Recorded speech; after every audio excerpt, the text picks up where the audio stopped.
Dude, the thing I wanted to talk to you about that you were describing with the dolphins is something that I've been reading, which is so I'm reading this book on Buddhist psychology by Jack Kornfield, and it's fucking awesome how deep Buddha went into breaking down the way human beings experience reality. And so the idea is that there is a field of consciousness that we are in, like water, like fish swimming in water. So there's a field of consciousness that we're in, and they compare it to, they use two comparisons. They compare it to a mirror, this consciousness, this field of consciousness.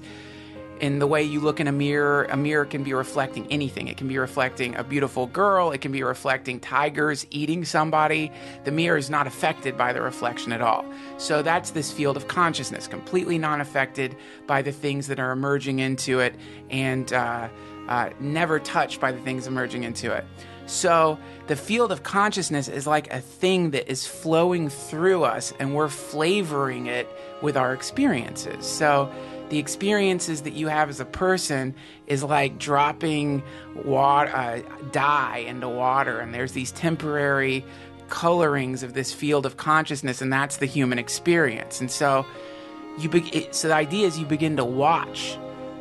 If you begin to watch, you'll start to notice that your experience is broken down into bits, into like these little beads or moments of experience.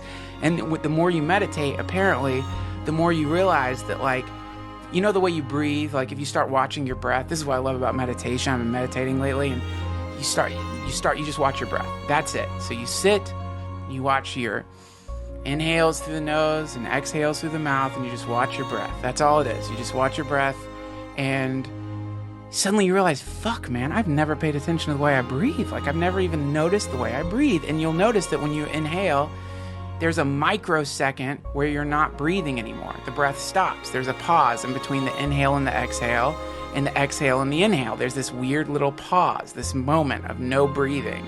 And that's a really important moment in Buddhism, because it's supposed to it represents the exact same thing that's happening with these moments of experience that make up the thread of our existence. And in between each of these beats or moments of experience, there's this pause. It's a micro pause, like probably shorter than a millisecond, but it's a pause, and that pause is the field of pure consciousness, which is what we actually are. That's what you really are. You're the person that you think you are is the experience of consciousness meeting this temporary manifestation that's the atomic cloud or swirl of particles that makes up a Joe Rogan. But that's not what you are. You're just consciousness flowing through it like water through a sea cave or something, you know?